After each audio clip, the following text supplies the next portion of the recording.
लोकसभा निवडणुकीमध्ये उमेदवार ठरवण्यापासून भाजपचे अनेक निर्णय दिल्लीहून झाले होते.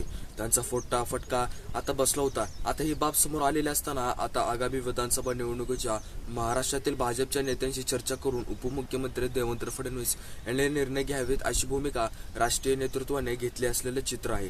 भाजपच्या प्रदेश कोर कमिटीची बैठक रविवारी रात्री मुंबईमध्ये झाली आणि केंद्रीय मंत्री आणि विधानसभा निवडणुकीसाठी महाराष्ट्राचे प्रभारी भूपेंद्र यादव यांच्या उपस्थितीमध्ये झालेल्या बैठकीमध्ये फडणवीस यांना अधिकार देण्यात आले होते. तुम्हाला निर्णय स्वतंत्र असेल तर मग तुम्ही दमदार यशाची खात्रीही तुम्ही द्यावी लागेल. या शब्दामध्ये भूपेंद्र यादव यांनी आपले दिल्लीहून काही लादलेले यांची शाश्वती दिल्याची माहिती दिसत आहे. मित्रांनो, आता खात्रीलायक सूत्रांनी दिलेले होते. कोर कमिटीमधनं शिक्कामार्फत फडणवीस यांनी पक्षांचे उमेदवार महाराष्ट्रातील 4 ते 5 नेत्यांशी चर्चा करून ठरवावेच अशी त्या नेत्यांच्या केंद्रीय नेतृत्वाची मंजुरी द्यावी अशी मोकळीक दिली होती. महायुती जागा वाटपाच्या फॉर्म्युला आधी अधिकार फडणवीस यांनी कोर कमिटीना दिले होते. तशी माहिती आता भाजपचे अध्यक्ष आशिष शेलार यांनी दिली होती. दिल्लीतूनच त्यांना आयाच्या एका सूचना मंत्र्यांनी सूत्रांनी सांगितले होते की लोकसभा प्रचारांची यंत्रणा राबवण्याबाबतच्या सूचना देखील दिल्लीहून घ्यायच्या.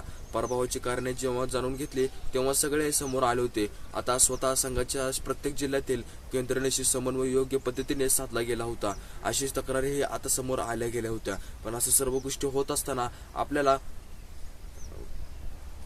स्थानिक नेत्यांना एका डावलेल्या एका प्रकरणानुसार लोकसभा आणि निवडणुकीच्या वेळी काही घडलेल्या राज्यातील नेत्यांनी काही उमेदवारांनी नावे आपल्याला सुचवली होती, पण ते दाखल न करता त्यांनी उमेदवार देण्यामध्ये आले होते. त्यांचा फटका आता बसला होता. चर्चा राजकीय वर्तुळामध्ये आहे तर राष्ट्रीय स्वयंसेवक संघाच्या स्थानिक पण अत्यंत महत्वाच्या पदाधिकाऱ्यांनाही नावं विरोध दर्शवला होता, पण कोणाचेही ऐकले नव्हते. कारण आपल्याला उमेदवारी दिले गेले होते. 3 पक्षामधील जागा वाटप, मतदारसंघ निश्चित करणे, उमेदवार ठरवणे याबाबत वरूनच सूचना येत होत्या. त्यामुळे आता जागा वाटप रखडले होते.